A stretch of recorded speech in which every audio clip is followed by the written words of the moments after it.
Krivax could feel his heart pounding wildly as he waited for the enemy forces to walk down the tunnel. A group of 3 pale orcs was studying their surroundings carefully, but they suffered from the same failing that many non-Nerubians faced. They never look up. The moment that they passed under him, Krivax dropped down from the ceiling and landed directly on top of the rearmost orc. While he mainly relied on magic when it came to combat, that didn't change the fact that Krivax was a 10-foot-tall spider person that weighed more than 300 pounds. When the sharp ends of his sleek spider legs struck the orc's skull, it immediately pierced through and the orc fell dead onto the ground. He immediately followed up his surprise assault by casting a wave of ice around him that rooted the remaining orcs to the ground before quickly impaling them with frozen spikes. Krivax was already running down the tunnel before the final orc's body even hit the ground. I need to get back to the group. After the tunnel entrance team had retreated underground, the battle continued to go well for them at first. Their traps had ripped the orcs apart and they easily turned the tunnels into a killing field that the horde was unable to overcome. Everything had gone exactly according to plan. Until it became clear that the ambient void was making it far more difficult for Kreenis to open a portal than expected. They had many powerful mages in their group, but their stamina wasn't inexhaustible and the horde was proving to be utterly relentless. Their group had begun taking their first casualties when a 2-headed ogre had unexpectedly thrown a massive fireball into a group of exhausted dread stalkers. After that, they fell back to a secondary defensive position until they eventually lost Archmage Drendon to the unending flood of orcs, ogres, and void creatures. The Archmage had taken down many orcs with him, but his final spell also collapsed the tunnel and ended up separating Krivax from the rest of the group. His only saving grace was that the Jormunga had dug out several paths leading to the main chamber and that his knowledge of geomancy helped him to remove minor obstructions in the tunnels. Otherwise, Krivax would have probably found himself stuck with no way to get out. He had spent the past few minutes frantically running toward the nearest sounds of battle and fighting off any enemy that he came across. Fortunately, Krivax was confident that he was now fairly close to his allies. He was proven right as he turned around the next corner and noticed the few dread stalkers hanging from the ceiling, prepared to ambush anything that came through the tunnel. Krivax nodded to them in acknowledgement and relief as he made his way into the main chamber and swiftly took in the state of the group. Several dread stalkers and viziers were in position on the ceilings around the other tunnel entrance while Archmage Carlane and Archmage Aragorn cast deadly area of effect spells at groups of incoming enemies from range. The other mages and fighters were taking the respite to tend to their wounds with healing potions and recovering their stamina. From what he could tell, Archmage Ansiram was speaking intensely with Vizier Kreenis to figure out how much longer it would take for her to open the portal. The chamber itself was covered completely in arcane glyphs related to spatial magic, and Krivax could sense dense arcane energies flowing through and around Kreenis, even as she spoke to Ansiram. Krivax was suddenly pulled from his thoughts when he noticed the familiar face of Masruk, who was currently tending to a wound on his abdomen. He immediately made his way over to his friend and began examining his body for injuries. Masruk, are you hurt? How bad is it? Krivax. You survived, said Masruk, voice filled with relief. I feared the worst when the tunnels collapsed, but I'm happy to see that you're well. My wounds are minor, merely a few cracks in my carapace that should disappear quickly once treated with a healing potion. Krivax only relaxed when he saw that his friend was not downplaying his injuries. That's good.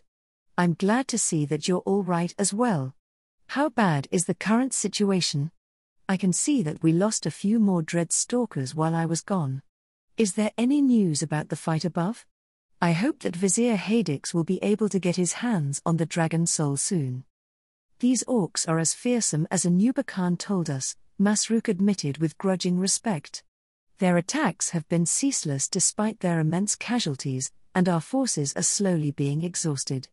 Vizier Saltik was lost to a sudden attack by a group of ogres. I hope that Vizier Kreenis will be able to open the portal soon so that we can receive reinforcements, or make a hasty retreat if necessary.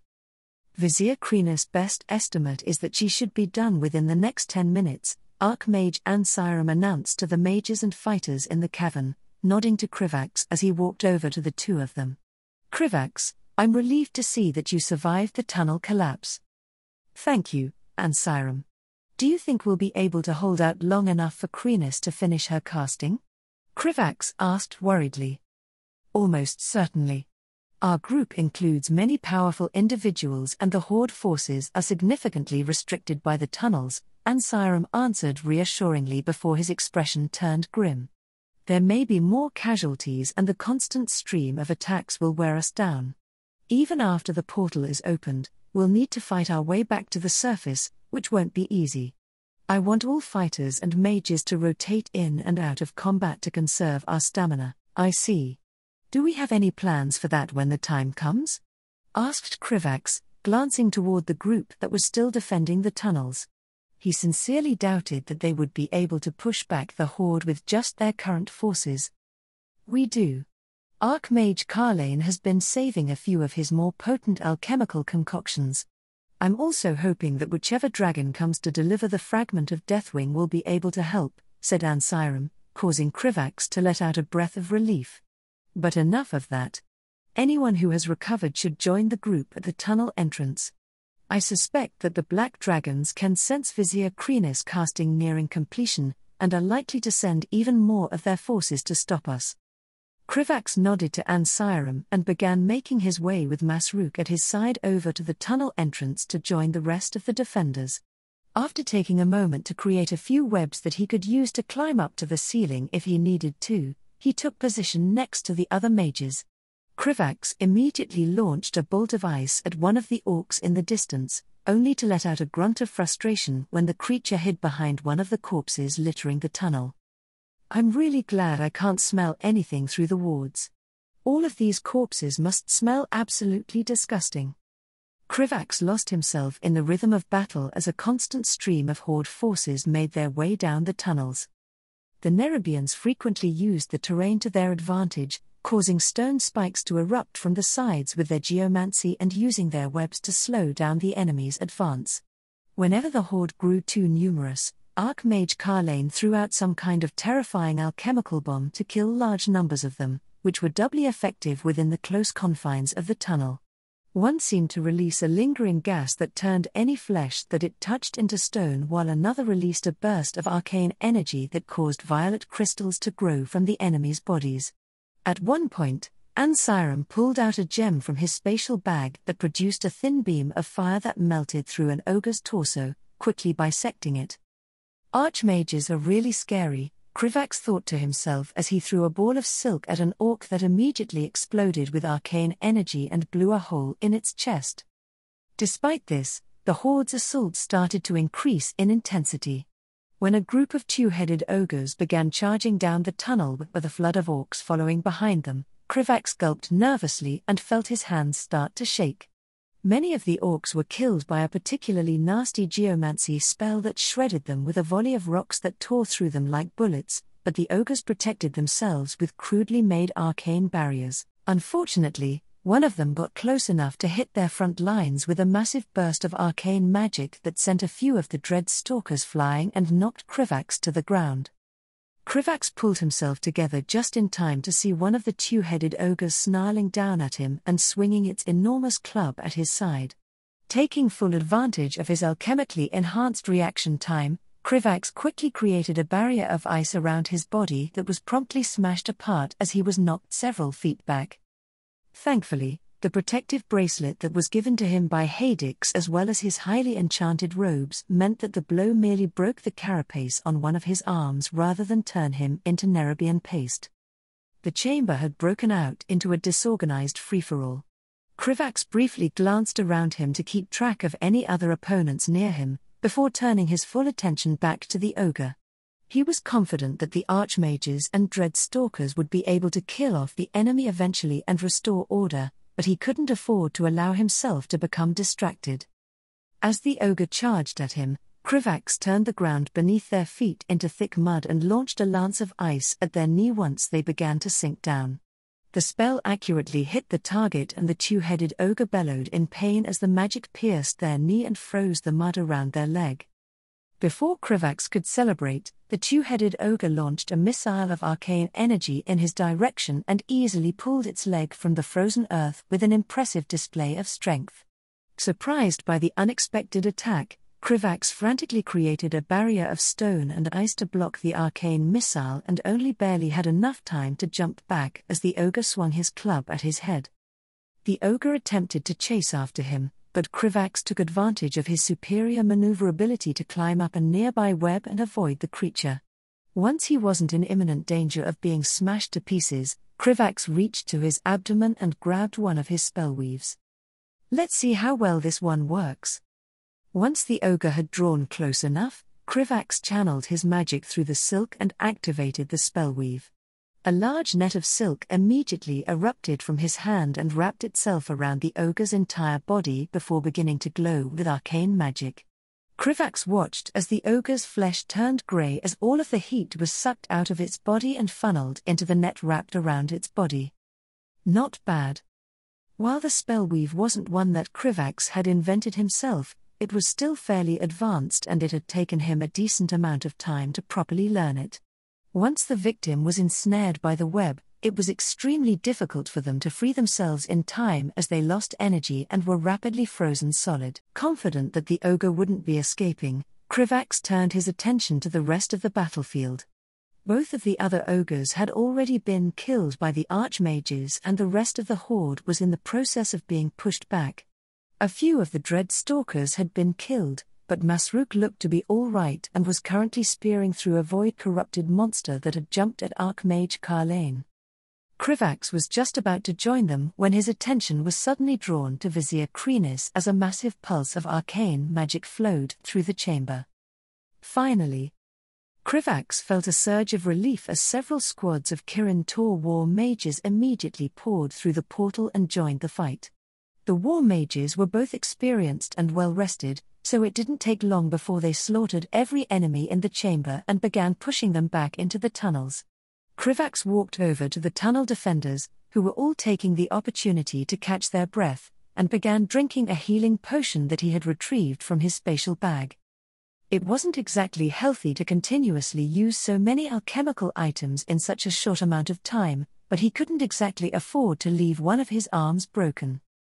Once the situation was under control, the leader of the war mages broke off and made his way over to Ansiram before saluting the Archmage. "Sir, I am Arcanist Commander Nathaniel Blackwood.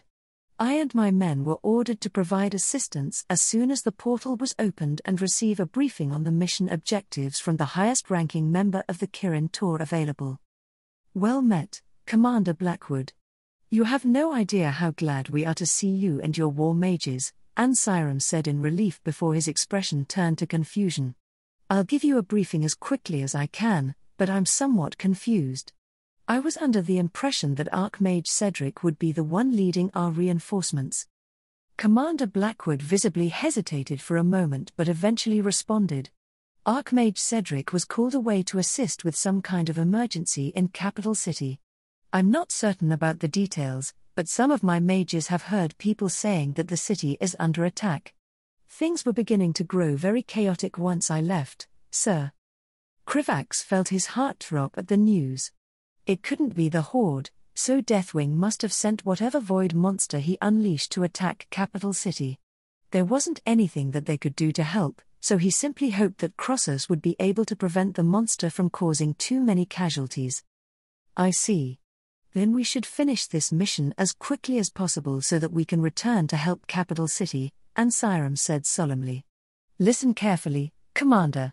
We don't have much time." Ansiram hurriedly gave the commander an overview of the situation. He didn't go too deeply into the details, but he explained enough for the commander to know what needed to be done and the kind of forces that his mages would be facing. Although he was visibly taken aback by what he was hearing, the man was obviously a professional and quickly accepted his circumstances. "Understood, sir. My mages and I will help clear you a path to the surface." Ansiram nodded in approval before responding, "Good. Please do so, Commander." There's no sense in why. Krivax's attention was pulled away from the conversation as the figure of an injured night elf in green clothes stumbled through the portal and into the chamber. The sight initially confused him until he suddenly realized that the night elf must be a green dragon. Krivax looked down and saw that the night elf was grasping tightly onto a black half-broken scale. One of the nearby mages tried to offer the injured dragon a healing potion, but he quickly brushed them off and used nature magic to close his own wounds before turning to address Ansirum. "Greetings, mortals. I am Iraniku's, consort of Ysera, and I've brought with me one of Deathwing's scales. Have you secured the dragon soul?" "We don't know. Our most powerful members are still on the surface fighting Chagall and the Black Dragons. Chagall was still in possession of the dragon soul when we were forced to retreat, but that may have changed," Ansirum said solemnly. "Then we must retrieve it as quickly as possible," said Iranikus, his voice filled with urgency. "Deathwing realized our intentions once I took his scale and began escaping toward the portal. The aspects are doing everything in their power to hold him off, but he is extremely powerful. I fear that time is not in our favor." "Understood.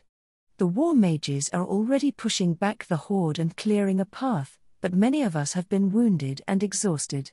Is there anything that you can do to help?" asked Ansirum, his expression hopeful. "Much of my magic has been expended, but I should be able to aid you," said Iranikus after a moment of hesitation. The dragon then closed his eyes and began casting a spell that filled the entire chamber with potent nature magic and glitters of moonlight. Krivax could feel a sense of tranquility flow through him as his aches were washed away and any injuries that he had left were healed. A quick glance confirmed that everyone else was also being healed by Iraniku's magic, much to his amazement. This level far outstripped anything that they would have gotten from a potion and seemed like something that only someone like Archbishop Fail could have done. After casting the rejuvenation spell, Iranikus immediately slumped over with visible exhaustion. "It is done, mortals. Your wounds should be healed and your stamina restored. I will do my best to assist you in destroying the dragon's soul, but the majority of the fighting will have to be done by your forces." Once that was done, Iranikus handed the scale to Ansirum as he intended to help fight the Black Dragons in his true form once they reached the surface. It would obviously be too much of a risk for them to bring the scale where it could potentially be stolen from them, so it would need to be kept in the tunnels near the surface. Ansirum thanked the Green Dragon for his assistance and passed the scale over to Archmage Carlane for safekeeping. He then hurried to organize everyone into two groups. One group was assigned to stay behind to secure the chamber and another group was assigned to push through the tunnels back toward the surface. It wasn't long after that Krivax was fighting alongside everyone else as they ascended through the tunnels while killing everything that got in their way. With the end of their mission finally in sight, the Archmages no longer had any reason to continue conserving their stamina. The path in front of them turned into a blazing inferno as the mages let loose a constant stream of fire that melted everything in their path. Krivax contributed to this with his geomancy while doing his best to step over the many half-melted corpses that they passed along the way. There were a few ogres who attempted to charge through the inferno, but each of them was swiftly dispatched by a flurry of arcane missiles.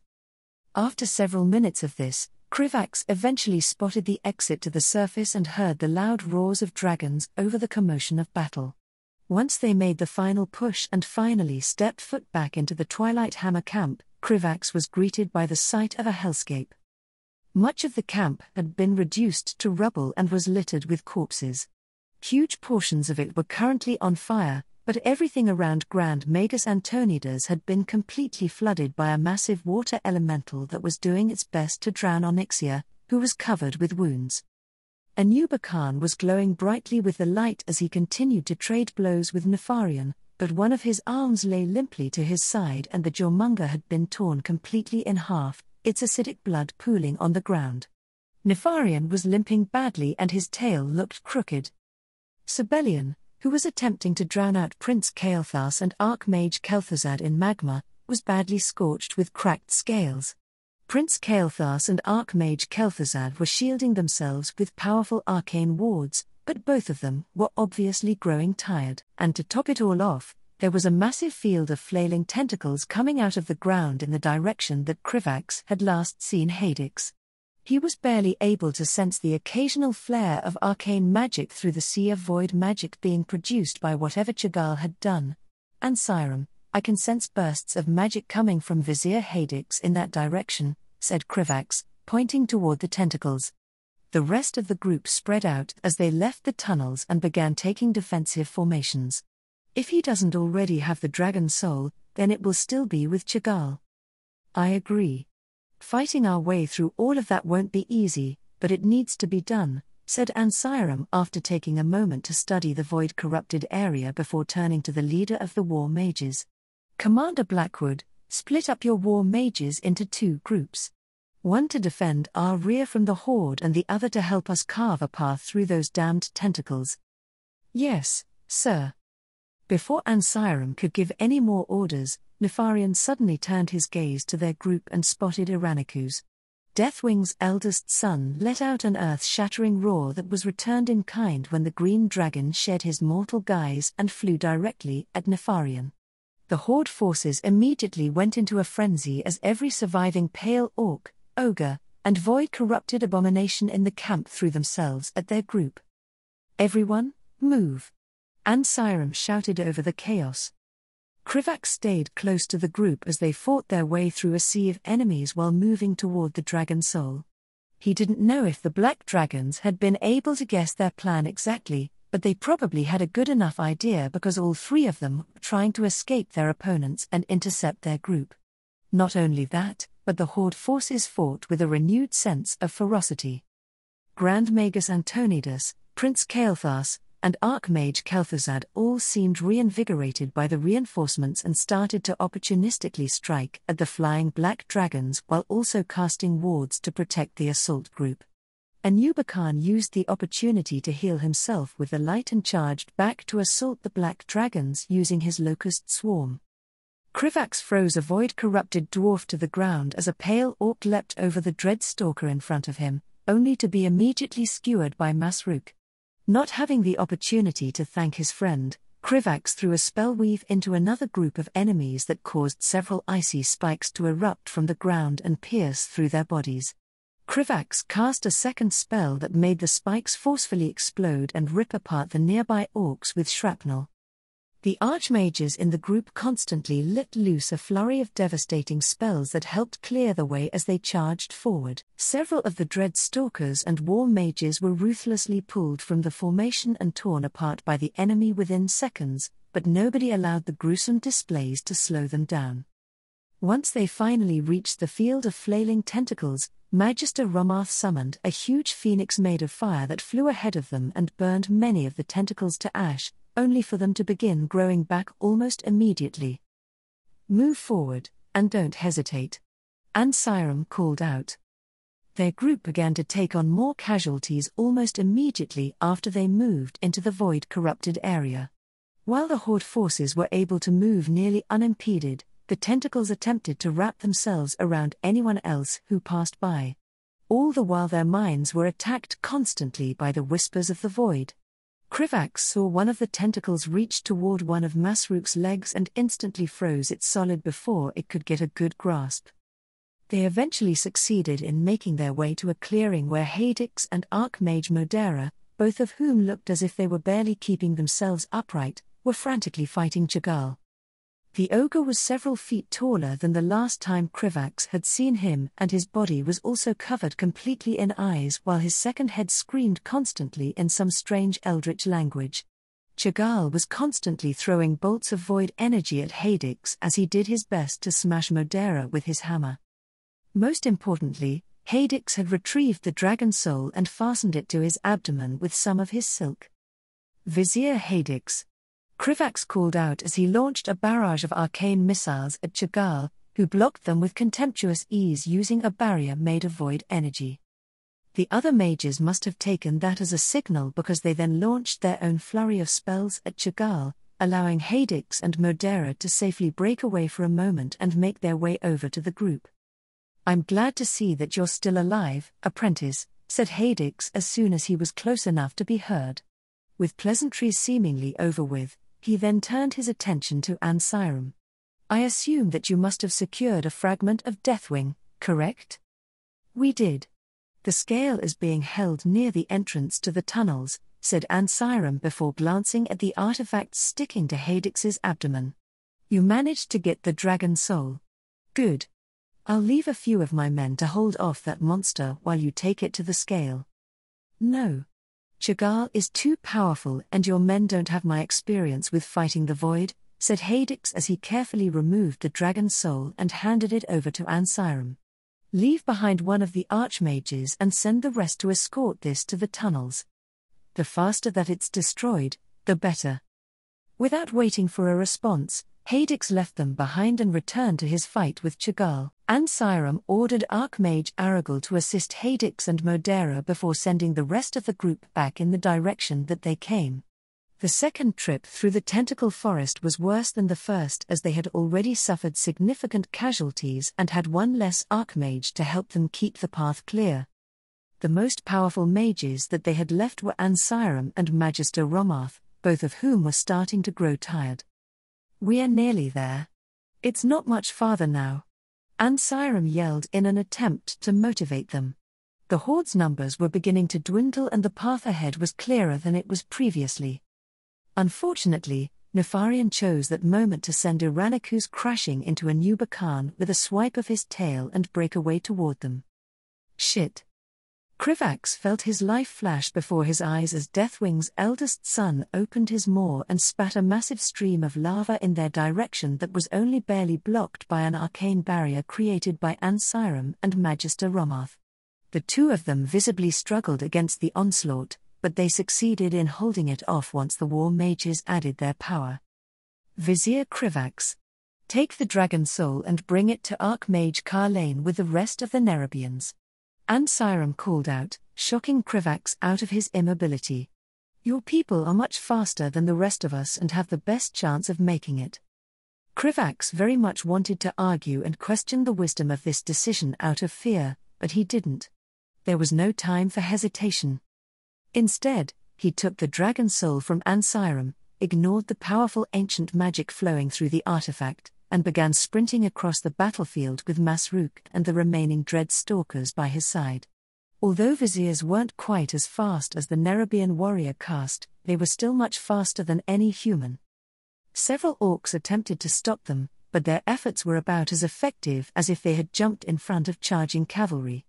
Onyxia and Sibelian both attempted to intercept them, but the other archmages didn't allow either one of them to escape. A two-headed ogre tried to directly throw their body at Krivax to slow him down, which forced him to use his last remaining spellweave. Krivax didn't bother to slow down as the ogre was suddenly teleported 100 feet into the air before falling to their death. Just as Krivax was beginning to believe that he would be able to make it unimpeded, he suddenly found himself falling to the ground as Nefarian slammed his tail into the ground and shook the earth. It was only thanks to his own training with geomancy and enhanced reflexes that Krivax was able to leap to the side and avoid being skewered by the massive earth spike that erupted beneath him. Unfortunately, he wasn't quite quick enough to prevent one of his legs from being crushed by the next one. If it weren't for a Nuba Khan smashing into Nefarian's side horn first, Krivax had no doubt that the next spike would have finished him off. He wished that he could say that he handled losing one of his limbs gracefully, but anyone close enough to hear him scream would have known that was a lie. Krivax barely managed to fight through the pain and handed the dragon's soul over to Masruk and sent him off to bring it to Archmage Carlane. His friend hesitated for several long moments, but he eventually ran off toward the tunnels with the dragon's soul in hand. Everything after that was a blur as a few of the dread stalkers attempted to carry him to safety while tending to the bleeding with healing potions. Krivax was far too distracted by the pain to truly understand what was really going on. That only changed when a vast wave of magic exploded across the battlefield from the tunnels and the black dragons suddenly roared in maddened fury. Krivax could sense 4 extremely powerful streams of colorful magic fly up into the air and travel toward the horizon. "We did it." Krivax regained consciousness as he was pulled aside for healing by Iranikus. From Masruk's relieved and rapid speech, Krivax learned that the black dragons had all successfully retreated shortly after the dragon soul was destroyed and everyone else got together and went to face off against Chagall. The ogre had lasted longer than expected, but there was no way that he could survive against such powerful enemies on his own. His end came ingloriously as he was skewered and dismembered. Hadix insisted on removing both of the ogre's mutated heads and burning every inch of Chagall to ash. According to him, creatures that had been corrupted by the void to such an extent had a tendency to survive even the most deadly of wounds, and he didn't want to risk leaving anything behind. Once their wounded had been healed enough that they were out of immediate danger, the group gradually began retreating to the portal. The destruction of the dragon's soul had done nothing to deter the horde from wanting to tear them all to pieces, and so they needed to make a hasty retreat. "Rest, apprentice. Your part in this is done," said Hadix as he carried Krivax to the portal on a floating platform of arcane magic. Seeing no reason to disagree, Krivax stopped fighting to stay alert and allowed himself to slip back into unconsciousness. Malygos hurried to form an arcane shield around his body as he was violently knocked out of the sky and sent hurtling toward the ground. On top of this shield, he quickly layered a heat-resistant ward to protect himself from the molten landscape that had replaced the stretch of land that had once been filled with forests. Malygos crashed down into the ruined earth and quickly teleported away to avoid being skewered as Nelthorion caused a massive stone spike to erupt where he had landed. He then warped the space around him so that the stream of void-infused lava directed to where he reappeared twisted around him instead of burning him alive. Manipulating space was significantly more difficult with the high density of void energy in the area, but Malygos was the aspect of magic. If they were still at an earlier part of their confrontation with Deathwing, he would have likely made the effort to taunt his corrupted brother, but Malygos had to devote all of his focus to just surviving. It had been easier at first when Nelthorion had not fully understood what was happening and was still toying with them. Malygos and his siblings had focused their efforts on finding an opening that they could use to tear off a fragment of Nelthorion, but they hadn't initially been able to find one. Things started to get worse once whatever void monstrosity Nelthorion unleashed began causing a significant number of mortal deaths, successfully distracting Alexstrasza and her consorts. It was only when a powerful beacon of light had flared up in the sky and vanquished Nelthorion's monstrosity, momentarily diverting his attention, that they were able to find an opening. Alexstrasza's eldest consort, Tyrannostras, had immediately snapped his jaws around Nelthorion's leg to hold him in place, which had allowed Malygos to launch himself onto the corrupted aspect's back. He had then unleashed a massive explosion of arcane magic that devastated everything in the vicinity and successfully tore a scale from Nelthorion's back. After Ysera's consort promptly grabbed it and took it toward the portal, their intentions had been extremely obvious. Nelthorion no longer hesitated with his attacks from that moment forward. Malygos could still hear Alexstrasza's pain-filled scream as her eldest consort's head was ripped from his body and his corpse was thrown into a newly formed river of lava. Nelthorion's subsequent rampage had upended the earth for miles around, and likely caused quakes that could be felt throughout the northern portion of Tirisfal Glades. It had taken everything that Malygos and his siblings had to avoid being killed. With most of their power still being held in the Dragon Soul, they were all significantly weaker than Nelthorion, as much as it galled him to admit. Malygos watched as an emerald-green portal appeared behind Nelthorion and several enormous vines emerged from it and wrapped themselves around the corrupted aspect, interrupting his attack. Nelthorion had most likely destroyed the land with the intention of disturbing Ysera's nature magic, but she was no common druid. Unfortunately, it only took a few moments for Nelthorion to break free in an explosion of void magic that mutated and killed the vines holding him. Malygos summoned hundreds of arcane missiles that struck Nelthorion from every direction, but the hateful bastard merely ignored them and stepped through the void to appear behind him in an instant.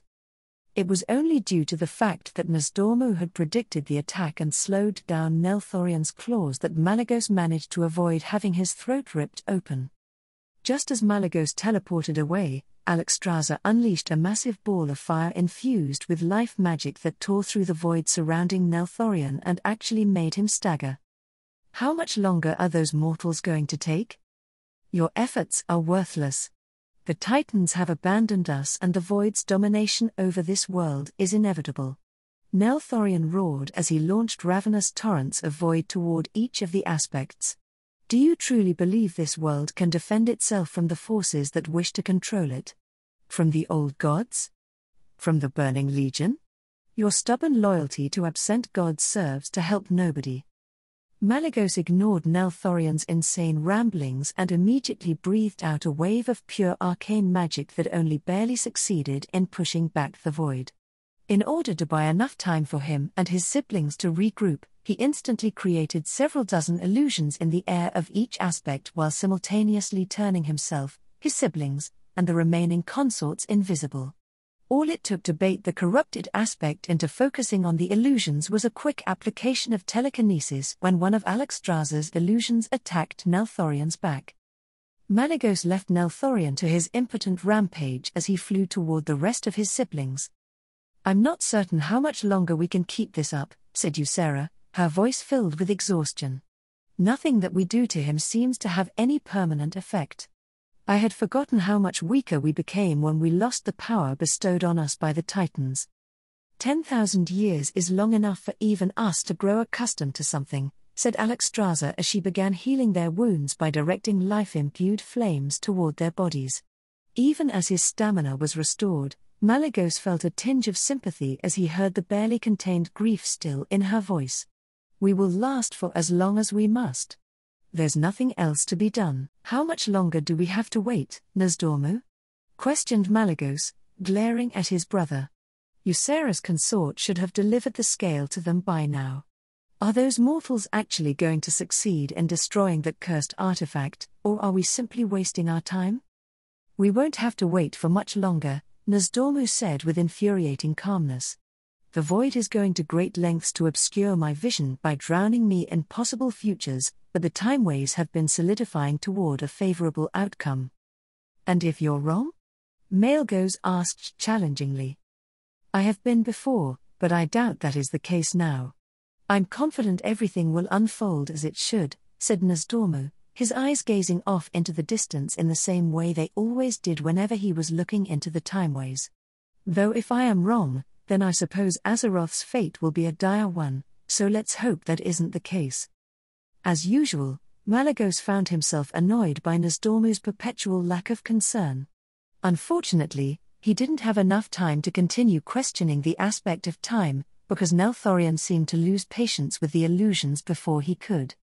Malygos winced in pain at the magical backlash as all of his illusions were destroyed by the explosive burst of void energy released by Nelthorion.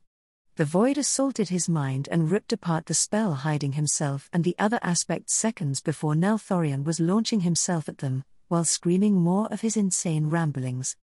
"I hope this works." Despite how it might have seemed to his siblings, Malygos hadn't only spent the past few minutes recovering, but also preparing his unconventional attack. Throughout the entire fight, he had been gradually funneling his magic deep into the closest ley line and slowly seized control of its energies. It was only in the past few minutes that Malygos had taken enough control that he could successfully implement his plan. Such a thing would normally be impossible for even the most powerful of mages, but there was not a single soul on Azeroth more familiar with the world's ley lines than Malygos. Just as Nelthorion was about to reach them, Malygos pulled against the arcane magic flowing through the earth with all of his magical might. Suddenly, with a deafening roar, the land beneath them shuddered and cracked as the ley line erupted upwards and unleashed an unfathomable amount of arcane energy that could likely be seen from miles around directly at Nelthorion. Malygos was filled with malicious glee as his corrupted brother screamed in pain at the constant torrent of arcane energy ripping into his body and launching him half a mile away. He knew that this wouldn't be enough to kill Nelthorion, but it should be enough to buy them all some time until the dragon's soul was destroyed. "Malygos, what did you do?" Alexstrasza asked in astonishment. "We never had any chance to defeat him in a straight fight." "That being the case, it should be obvious that I would plan something like this," said Malygos, feeling more than a little smug. "A quick look at the Arcanomicon revealed to me that Nelthorion had positioned his mana over a decently sized ley line. It was never something that I needed to do before, but it wasn't difficult for me to devise a way to uproot one and direct its power elsewhere." Won't something like this cause long-term consequences for the region? Asked Ysera, observing the results of Malygos' actions with curiosity. Even now, arcane crystals were beginning to emerge from the lava-covered landscape as the ley line's energies spilled out onto the surface. Perhaps, but if the mortals succeed in destroying the dragon's soul, then I will have my powers restored and I'll be able to fix the problem at a later time, Malygos said dismissively. Besides, this should be enough to grant us the time we need. Unfortunately, it seemed like Nelthorion loved nothing more than to make Malygos look foolish.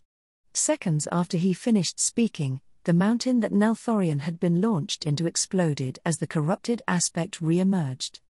Pieces of his body seemed to have cracked open, revealing streams of magma flowing beneath his skin. His eyes were completely aflame and he glared at Malygos with unending hatred. It reminded him too much of how Nelthorion looked when he had betrayed them all during the War of the Ancients, and Malygos barely prevented himself from losing his mind in an unwelcome depressive spiral. He also noticed that Nelthorion's body had begun to twist and deform as he pulled deeper from the void, causing strange writhing appendages to emerge from random locations. A part of Malygos expected Nelthorion to continue his demented ravings, but that didn't happen. Instead, Nelthorion let out a guttural roar that echoed throughout the ravaged landscape to announce his unrelenting fury. The corrupted aspected surged toward them with renewed ferocity, his molten body glowing brightly as he flew through the air. Nelthorion's following onslaught was relentless. He tore through any barrier that Malygos could conjure as if they were mere annoyances and barreled through Ysera's conjured vines like they didn't exist. Nosdormu focused on creating openings wherever he could and slowing down Nelthorion when he came close to landing a lethal blow, but Malygos could tell that his efforts were gradually growing less effective.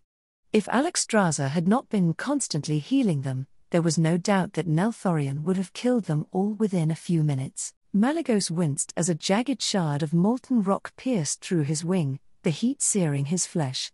Holding himself aloft with magic, he pushed the pain aside and focused entirely on the battle. Another one of Alexstrasza's consorts had been incapacitated and knocked out of the sky as his wings were ripped from his body. Just as Malygos was beginning to believe that none of them were going to survive to see the next day, his attention was drawn to the sound of Nosdormu releasing a breath of relief. Before Malygos could question his brother, his attention was suddenly drawn to the feeling of familiar thick ribbons of magic headed toward them from the east. Judging by the sudden hush that had fallen over the battlefield, Malygos wasn't the only one to sense what had happened. No. Nelthorion's roar was filled with a mix of rage and disbelief as a pulse of magical energy swept through the land. The dragon's soul had been destroyed, and the power that had been stolen from the aspects was returning to them. Malygos watched as the four streams of power connected and strengthened them in ways that they had not felt for millennia, healing their wounds, and empowering them to great heights. I almost forgot what this felt like, Malygos thought as the strength bestowed upon him by the Titan surged through his body. Seeing no reason to wait for his siblings to adjust to their regained power, Malygos instantly created a powerful ward around the battlefield before anyone could react. Space twisted inward as everything within the ward was suddenly trapped in an isolated bubble of reality from which nothing could escape. Nelthorion was instantly snapped out of his disbelief as he sensed what Malygos had done and turned his gaze toward the aspect of magic. "Do you remember what I promised you, Nelthorion?" Malygos asked malevolently. The moment that he had been waiting for had finally arrived, and he could barely hold himself together as hatred and the desire for vengeance surged within him. "I told you that I would capture the memory of your life leaving your eyes and treasure it dearly. Please struggle, brother. I want this moment to last for as long as possible." Where before Nelarion was able to easily shrug off his attacks, this time his barrage of arcane missiles struck with devastating force, tearing through Nelthorion's molten hide and causing the corrupted aspect to recoil in pain. Malygos grinned savagely as his siblings, now bolstered by their regained power, joined in the assault. Alexstrasza flew toward Nelthorion with speed far beyond what she could muster just a few moments ago and plunged her claws into his eye before ripping it out. It wasn't like her to be so ruthless, but Malygos knew well the kind of pain that came with losing a consort, so he paid it no mind. Nelthorion roared in pain and attempted to breathe a stream of lava into Alexstrasza's face, but his attack barely traveled a few feet before it was sent away to another period in time by Nasdormu. Despite the lava and arcane crystals still covering the battlefield, Ysera used her power to easily seed life into the landscape and cause an enormous jungle to emerge from the ground. This time, Nelthorion found it much more difficult to escape the vines entrapping him, and Malygos gleefully decided to use the opportunity to taunt him. How does it feel to finally face an enemy who is your equal after so long, Nelthorion? How does it feel to know that this will be your last day alive? Do you feel helpless? Do you feel powerless? Malygos quickly summoned a spear of ice and launched it into Nelthorion's regenerating eye, destroying it once again. Whatever pain you feel pales in comparison to what I felt as I watched helplessly as my brother betrayed me and killed my family.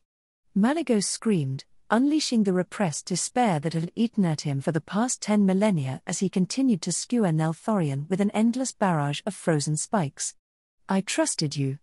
I'm the one who convinced our siblings to follow your plan and infuse our power into the dragon soul. And you used that same artifact to kill everyone I loved. Nelthorion escaped from the vines holding him in a burst of fire before attempting to flee from the battlefield through the void. His attempts failed as the ward isolating them from the rest of reality rebuffed him. As Malygos and the other aspects continued to tear into Nelthorion, he savored the growing panic he could see in his corrupted brother's eyes. Throughout the entire bloody ordeal, Malygos continued to yell out his hatred. Eventually, he noticed that Nelthorion's wounds were beginning to regenerate much slower and that the battle likely wouldn't be lasting for much longer. Not wanting to deal with Alexstrasza's soft heart if matters continued this way for much longer, Malygos teleported above Nelthorion and prepared to end it. Reaching deep within himself, Malygos summoned every drop of power he could muster and unleashed it as a blinding beam of arcane energy toward Nelthorion similar to the one he started the fight with. However, instead of merely carving through the earth and leaving the corrupted aspect in a crater, this time the attack cleanly pierced through Nelthorion's throat and caused an explosion that seemed to rip the world apart. For a moment, Malygos was afraid the attack had actually managed to kill the traitor. After all, he had sworn that he would watch the life leave his brother's eyes, and he had meant it.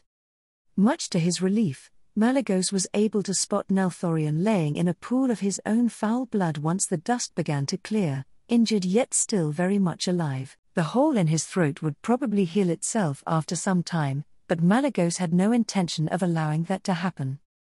Finally, the time has come. Slowly descending from the sky with his siblings around him, Malygos landed harshly on top of his fallen brother and bent down to look him in the eyes. Nelthorion coughed and spat blood that splattered on Malygos' face, but he ignored it as he stared balefully at the person who had caused him more pain than anyone else on Azeroth. "Do you have anything to say to me, brother?" Malygos asked, wondering what Nelthorion would say in his last moments. Would he beg? Would he curse Malygos with his final breath? Would he perhaps offer some form of insincere apology for everything that he had done? Unfortunately, life proved to be anticlimactic as Nelthorion was able to do nothing besides cough up blood when he attempted to speak. Malygos regretted that his attack had not hit somewhere else on the traitor's body, but he was unwilling to allow Nelthorion the time to recover. "I suppose this is an appropriately pitiful death for you, brother," said Malygos as he raised his claw up high to deliver the finishing blow. Malygos swung down with the intent to rip out the corrupted aspect's throat, but was suddenly caught off guard as Nelthorion suddenly spat a glob of his corrosive void corrupted blood into his eye. Malygos found himself being thrown backward as Nelthorion pushed him away with an unexpected burst of strength before slamming his tail into the ground, shaking the earth and sending a massive cloud of dust into the air. Malygos' reaction was nearly instantaneous as he summoned a powerful gale of wind to disperse the dust, but neither he nor his siblings were quick enough to prevent Nelthorion from diving into the earth as if he were a fish swimming through water. Despite the traitor's apparent escape, Malygos didn't panic. His mind was not damaged enough for him to have forgotten Nelthorion's command over the earth. Naturally, the ward that he had cast to isolate this portion of reality extended into the ground. "You merely delay the inevitable, brother," Malygos muttered as he sent a pulse of arcane magic through the earth in search of Nelthorion. It took several moments, but the spell eventually informed Malygos that his brother was still tunneling deep into the earth. "I found you. Now let's bring you Bar." Just as he was about to cast a spell that would have violently pulled Nelthorion from the earth and back to the surface, Malygos was suddenly struck dumb as his brother seemed to abruptly disappear. In complete disbelief, Malygos sent another pulse of arcane magic into the earth in search of Nelthorion, only for the spell to find nothing. Becoming increasingly frantic, Malygos ignored the concerned words of his sisters as he cast the same spell several more times before working his way through every scrying spell he could remember. When everything that he tried failed to produce any results, Malygos resorted to tearing apart the ground beneath him by bombarding it with magic in fury. By the time had recovered from his hysteria, Ysera's newly created forest had completely disappeared in the wake of his rampage. Did he truly escape? How? Malygos' mind ran through every possibility, but he couldn't think of anything that his ward should have been able to prevent. When he turned his gaze to Nozdormu and saw the aspect of time watching him with a neutral expression, Malygos knew then that Nelthorion had indeed escaped, and Nozdormu had known that such a thing would happen. "Where is he?" asked Malygos, his voice promising violence if he didn't receive a satisfactory answer. "Deepholm," Nozdormu answered, unperturbed by Malygos' implied threats. It took several moments for Malygos to sift through his fractured mind and recall everything he knew about Deepholm. It was the elemental plane that had been created by the Keepers to imprison Azeroth's earth elementals. It was ruled over by Therazane the Stone Mother and should be completely inaccessible to anyone from the outside. Malygos had actually forgotten that Nelthorion was capable of accessing this realm through his connection to the earth. He had only ever done so a few times throughout their entire lives, as there was little of interest there aside from bitter earth elementals. After realizing that he could not safely reach Deathwing in Deepholm, Malygos immediately felt a wave of anger grow within him. "And you let him escape?" Malygos bellowed as he stomped toward Nozdormu. "Why didn't you warn us that this could happen?" His abilities always meant that it was unlikely that we, even with our restored power, could have successfully prevented him from escaping to Deepholm if he wanted to, Nozdormu explained. "Besides, you were the one who made the decision to prolong his death, brother." Nozdormu. "If your machinations prevent me from watching Nelthorion die, then I swear upon my flight that I'll make you regret this," said Malygos, glaring at his brother. "It's not often that I find myself in agreement with Malygos, but he is right," said Alexstrasza, making her way to his side with her remaining consorts at her side as she confronted the aspect of time. "Nelthorion is far too significant of a threat to this world. I find it hard to believe that Azeroth's future is better served with his survival today." "Then you'll be pleased to know that it won't be long before a path to Deepholm becomes available to us," said Nozdormu, his gaze drifting off to look at something only he could see. "Now that I have regained my full power, there is much that I can see that was previously beyond me. I'm more confident than ever that this decision was the correct one, and I'm sure you all will share my opinion when the time is right. Until then, Nelthorion is in no condition to act against us or Azeroth, needing time to recover from his wounds." "How long until this path is revealed to us?" asked Malygos, pushing down his anger at the promise of being able to finally end Nelthorion in the near future. "Not long. Merely a few more months," Nozdormu said reassuringly. "I intend to hold you to that," Malygos promised. It ate away at him to have his immediate vengeance stolen away from him, but a few months was nothing more than a short nap for someone as old as him. Nozdormu nodded to him in acceptance before turning his gaze toward the rest of their siblings. "In the meantime, there are quite a few matters that require our attention." "And what are those?" Ysera asked curiously. "The first matter that we should attend to is the Cathrax that Nelthorion sent to destroy Capital City," Nozdormu as he idly picked up a unique-looking sword with his claws like a mortal might hold a toothpick. "And this will make our task quite a bit easier." "A Cathrax? How much damage has it done? Asked Alexstrasza, concerned for the lives of the mortals who had to face such a being. Nelthorion was forced to release it early, so it still hadn't fully recovered by the time it reached capital city. Corielstras and the mortals were able to successfully fell the monster through great sacrifice, but they lacked the means to permanently slay it, Nosdormu explained. This sword was buried in its brain for millennia, which prevented it from recovering. The fact that the mortals were able to defeat even a weakened Cathrax was surprising to Malygos. Such beings were the epitome of the forces of the old gods and could not be underestimated. Malygos studied the enchantments of the sword and was reluctantly impressed by the weapon. The conversation turned to Nosdormu giving an account of the Cathrax's attack on the mortal city before moving on to plans to deal with its body, and what they would do afterward. Nosdormu was insistent that he needed to return to his duties after noticing several plots being carried out by the infinite dragonflight that he hadn't previously noticed.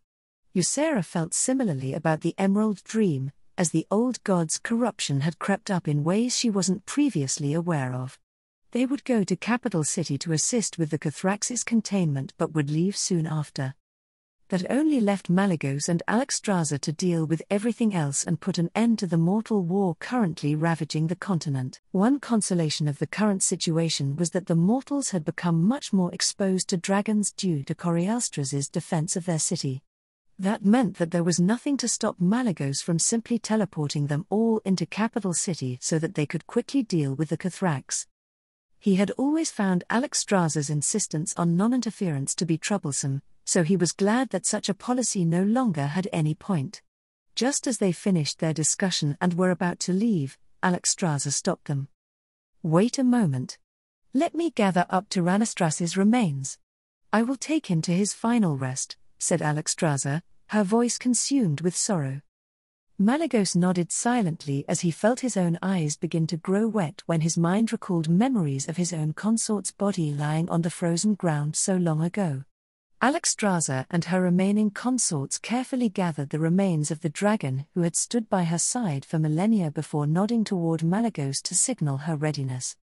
In a flash of violet light, the aspects disappeared from the ravaged land. Krivax carefully hobbled into his room on 3 legs, feeling absolutely exhausted. After learning that they had successfully destroyed the dragon soul, he had expected his following days to be bright and filled with celebration for saving the world from Nelthorion. That expectation was thoroughly crushed once he learned that large portions of capital city had been destroyed by a giant void abomination. Archbishop Fail was dead, King Tyrannus had been heavily injured and was currently being tended to by the most skilled priests still alive, and casualties were estimated to be somewhere over 100,000. Many of the kingdom's nobles had been killed, and Lordaeron would be feeling the consequences of this event for a generation. It was already bad enough that so many people had died, but Krivax knew with certainty that something like this had never happened in the original timeline. Without the changes that he had made, everyone who died in the attack would still be alive. When Krivax thought about that, he could feel his thoughts begin to spiral with guilt and worry, so he just did his best not to think about it at all. Instead, he intended to focus on what he could actually do. Masruk was off helping with the emergency rescue operations happening throughout the city, and Krivax wished that he could find a way to help out as well. Unfortunately, that wasn't very possible given the fact that he could barely even stand with one of his legs missing, but circumstances meant that he needed to begin planning immediately. The aspects had abruptly returned from their confrontation with Deathwing and killed the Cathrax in a slightly more permanent fashion by stabbing a strange sword into its brain and doing some kind of complicated ritual before Ysera and Nosdormu suddenly left. Malygos had claimed that the sword would prevent the Cathrax from awakening and the ritual would keep it from spreading its influence, but he needed to do some more research into the matter in order to deal with it completely. The 2 remaining aspects had informed the Kirin Tor and the Nerubians that Deathwing had been defeated but had successfully escaped to Deepholm, the elemental plane of Earth. When Krivax heard that, he was filled with a sense of dread almost as bad as when he learned of the attack on capital city. In the original timeline, Deathwing had also managed to escape to Deepholm at some point, only to return explosively after being further empowered by the old gods. That return had resulted in him tearing apart the world in an event referred to as the Cataclysm, something Krivax had no doubt would kill millions of people across Azeroth if it was allowed to happen. The only thing preventing him from falling into a debilitating panic was the fact that Krivax had made efforts to prepare for this possibility. No matter how much he had thought about it, there was never any way to guarantee that Deathwing would be killed before he could escape. Once he had come to that conclusion, Krivax had suddenly remembered that Deathwing wasn't the only being around who could freely access Deepholm. It had taken a lot of money to convince the venture company to go searching through the mountains of Kars Moden given the ongoing war, but Azrael Nerub was obscenely wealthy and Krivax didn't find it very hard to quietly direct funds towards research and search for facilities similar to Uldar in the Eastern Kingdoms. He had almost expected that the general directions he had given them wouldn't be enough, but the goblins had eventually succeeded. Krivax quickly made certain that he was alone and reached into his spatial bag before pulling out a nondescript scroll of parchment. After taking a moment to carefully unroll the map that had cost Azrael Nerub a small fortune, Krivax began making plans for his trip to the only Titan facility in the Eastern Kingdoms, Udaman, and the meeting with the Keeper that lay within.